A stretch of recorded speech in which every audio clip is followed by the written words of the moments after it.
Spain میں گزشتہ 24 گھنٹوں میں کورونا وائرس سے 410 افراد ہلاک ہو گئے، جبکہ ملک میں کیسز کی مجموعی تعداد 1,95,944 ہو گئی ہے۔ نواحی قصبے الوینڈریل کی مسجد میں سڑک پر نماز کے لیے اذان پر پولیس بھی پہنچ گئی۔ تفصیلات کے لیے دیکھتے ہیں قمر فاروق کی رپورٹ۔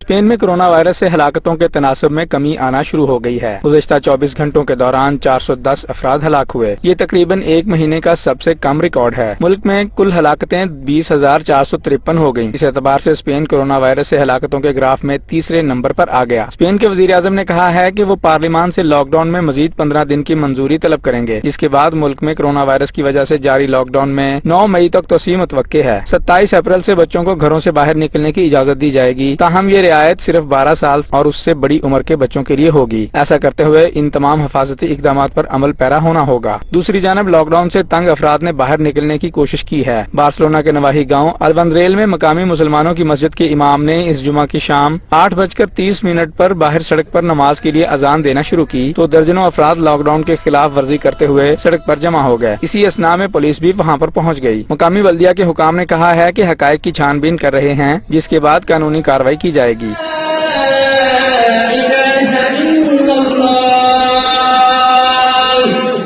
أشهد أن محمدًا رسول الله أشهد أن محمدًا